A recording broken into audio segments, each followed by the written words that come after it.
एक ऐतिहासिक दिन आज आम 77तम साधारणतंत्र दिवस अवसर रे आज ये समस्त एकत्रित होती अवसर रे उपस्थित थिबा ये अनुष्ठान प्रिंसिपल महोदय श्रीयुक्त त्रिनाथ पातिका महोदय एवं +3 प्रिंसिपल महोदय एवं 2 गोटे अनुष्ठान समस्त शिक्षक शिक्षयित्री वृंद एवं स्थानीय समस्त राजनीतिक दलर कर्मकर्ता वृंद स्थानीय जिला परिषद धनपति भाई स्थानीय सरपंच सबाई भौणी स्थानीय समिति मेंबर गेली भौणी एवं सांसद प्रतिनिधि पंकज भाई तथा मंच रे उपस्थित थिबा समस्त मान्यगण्य भद्रमंडली सांबादिक बंधु एवं मो सम्मुखरे थिबा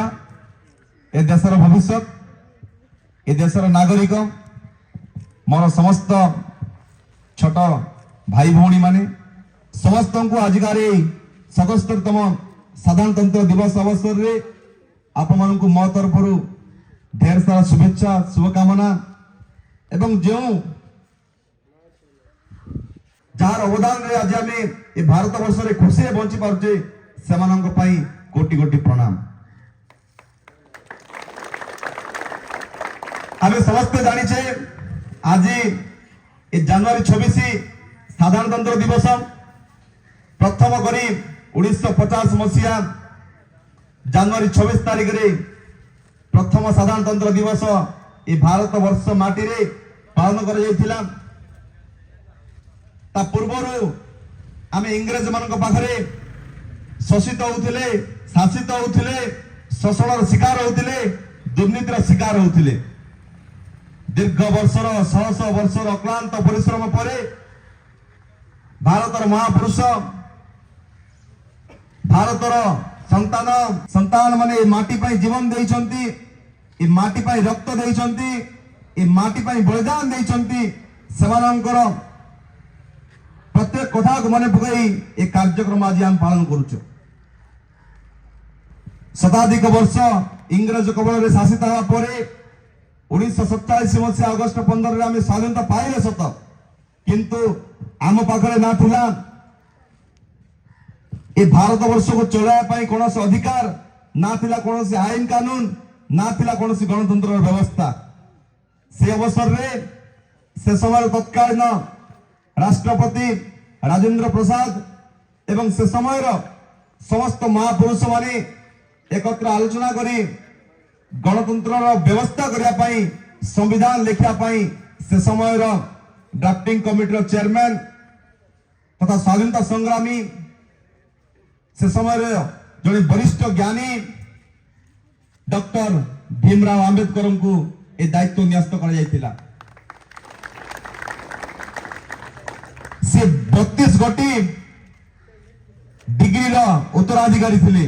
से समय सबुठार ज्ञानी व्यक्ति थिले कहले अत्युक्ति हेब नहीं। सीए तांकर समस्त कमिटीर सदस्यों साथी मिसी दीर्घ 2 वर्ष 11 मास 18 दिन अक्लांत परिश्रम विभिन्न विचार विमर्श पर 1949 मसीहा नवेम्बर 26 तारिख दिन संविधान सभा गृहीत करते। परवर्ती समय 1950 मसीहा जनवरी 26 तारिख रे विधिबद्ध भाव में समग्र भारत वर्ष से गणतंत्र व्यवस्था विधानसभा व्यवस्था संविधान कार्यकारी हो पारिथिला। से दिन को आम मन पकाई प्रत्येक वर्ष दल बल निर्विशेष भिन्नता भितर एकता ही जाति धर्म निर्विशेष भारतर कोण अनुकोण आम साधारणतंत्र दिवस को पालन करुचे। आम समस्त युवगोष्ठी समाज प्रत्येक लोक गोटे स्वाभिमानी युवक हिसाब से स्वाभिमानी नागरिक हिसाब से ए देशर गणतंत्र कि भाव में सुरक्षित रखा सहित भविष्य पीढ़ी केमिति ए संविधान प्रत्येक नियम कानून को हृदबोध कराइबा सहित अवगत कराइबा सहित सेमानंकु नहीं चलिबा पई ए कार्यक्रम ए साधारणतंत्र दिवस आम पालन करुचे। ए गणतंत्र नियम हेउचे हमर अधिकार, ए गणतंत्र व्यवस्था होचे हम अधिकार। आज ए देश आमनक द्वारा चलुची तेणु आमनकर समस्त अधिकार रही भारत वर्ष को एक उन्नतशील देश गठन करिबारे। तेणु ये युवक माने आपण माने हेउचंती देशर नागरिक, आपण माने हेउचंती देशर भविष्य, युव गोष्ठी हेउचंती देशर भविष्य। तेणु आपण माने जीवनी भाव में ए देश को ए राज्य को ए माटी को दिग देखेबे, रास्ता देखेबे, भविष्य पीढ़ी से भाव में आपण मानक अनुसरण कर आगे को बढ़े। तेणु आपण मानकर दायित्व महत्वपूर्ण रही। आज अनुष्ठान आपण माने अछंती भविष्य आपण मानक भीतर के डाक्टर हबो, के इंजीनियर हबो, के डॉक्टर हबो, के साइंटिस्ट हबो, के महापुरुष हबो, के लेखक हबो, के कवि हबो। आसंता भविष्य मध्य आपण मानक दरकार पड़ले आपण मानकर प्रचेष्टा रे आपण मानक सम्मानित करबा सहित आपण मानक चिरद न पाए मन रखिबे। तेणु आज समय आसी आम संकल्प नेबार, आज समय आसी युवक गोष्ठी मानकर अधिकार विषय जानिबार। आज अवसर रे आज मंचासीन थिबा समस्त भद्रमंडली आम समस्ते कामना करूछु आपण मानकर भविष्य पाई। आज आपण मानकर भविष्य तो आपण मानक हाथ रे। आज ए बयस आपण मानकर गुरुत्वपूर्ण बयस, ए समय आपण मानक गुरुत्वपूर्ण। तेणु आपण माने जे भली भाव में पाठ पढ़िबे, शिक्षक शिक्षयित्री को सम्मान देबे, बापा मांकर सम्मान रक्षा करी आगो को निजर कैरियर प्रति फोकस करिवे, सेहा ही भारत वर्ष पाई एक दान रहिबो। तेणु आपण मानकर परिश्रम, आपण मानकर डेडिकेशन, आपण मानकर फोकस ए माटी पाई निहाती भाव आवश्यकता रही। आपण माने जे भली भाव में उन्नति करिवे ए माटी सेति सम्मान पाइबो, ए अनुष्ठान सेति सम्मान पाइबो, ए देश सेति गर्व करिवो। तेणु आजिकार अवसर रे विलंब होला, समस्त को क्षमा प्रार्थना करुछि। विभिन्न कार्य व्यवस्था भितर और विभिन्न अनुष्ठान और कार्यक्रम भितर मुटिक आसीबा विलंब होला। विशेषकर त्रिनाथ पातिका सार को धन्यवाद देवी। से असुस्थ थाई मध्य ए कार्यक्रम करिया पई मते दीर्घ गोटे मासे पूर्व से फोन करथिले एवं कोइन्सिडेंटली जो दिन से भुवनेश्वर आसुथिले आमे गोटे पाखरे ही सीट रे आसुथुलु। मत देखि बहुत कष्ट लागिला, तांकर एते शरीर असुस्थ तथापि आपण मानकर दिग्दर्शन पाई आपण मानको केमति गोटे भल मनीष पाई सब बेले चेष्टा करूछंती। तेणु आमे समस्ते प्रार्थना करिया प्रभु जगन्नाथଙ୍କ पाखरे से जते शीघ्र सुस्थ हेबे एवं जते शीघ्र सुस्थ होई आम समस्तଙ୍କ बार पुनर्बार पूर्व भली आसिकी समस्तଙ୍କୁ पाठ पढ़ेबा सब क्षेत्र सहयोग करिवे। तेणु आज से मध्य लड़ाई करूछंती, आज से मध्य आपण मानकर भविष्य पाई लड़ाई करूछंती। तेणु आमे मध्य तांको यथेष्ट सम्मान देवार अछि।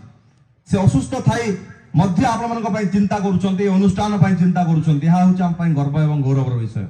तेणु एभली परिस्थिति रे तांके जो भली भाव में संघर्ष करूछंती यह समस्त पई को उदाहरण मध्य धैर्यरा न होई से लड़ाई करूछंती ए परिस्थिति रे। तेणु आपण मानक मध्य यह गोटे मेसेज जाउछि कि आपण मानकर मध्य प्रतिकूल परिस्थिति रे मध्य लड़ाई करी आगु को बढ़िबार अछि। से शरीर असुस्थ थिबा लड़ाई करूछंती, आपण माने निजर कैरियर पाई लड़ाई करिवार अछि।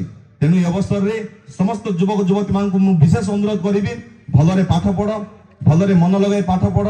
आपण मानकर वर्तमान केवल पाठ पढ़िबा होछि आपण मानकर कर्तव्य दायित्व रहिछि। तेणु पाठ पढ़ी आपण मानकर कैरियर रे फोकस करंतु, आगो को बढ़ंतु एवं गोटे सुयोग्य संतान हे ए माटी पाई गर्व आनंतु। समस्त को अवसर रे धन्यवाद देबी। अनुष्ठान समस्त शिक्षक शिक्षयित्री को क्षमा प्रार्थना करने सहित धन्यवाद अर्पण करी मो वक्तव्य को सांग करी समस्त छात्र छात्री को पुनर्बार मोर साधुवाद एवं धन्यवाद एवं नमस्कार। समस्त को पुनर्बार नमस्कार। जय हिंद।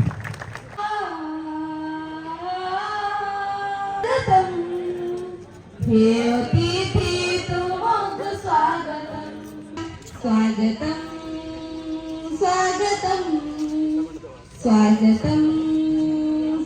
अनुरोध करी सहित मिसिकी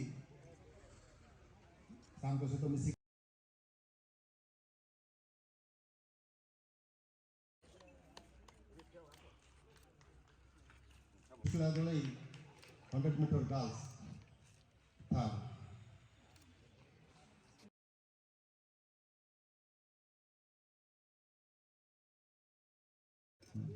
Sakuntala Khosla, third.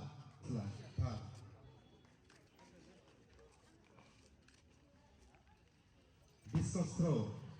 Persika first. Discus throw. Rosmita Juria second. Shot put throw.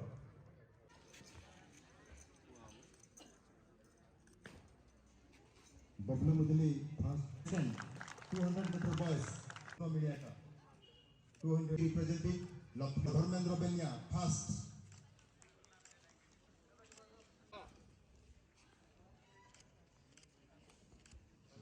Sandra Benya, Sanjana Takri.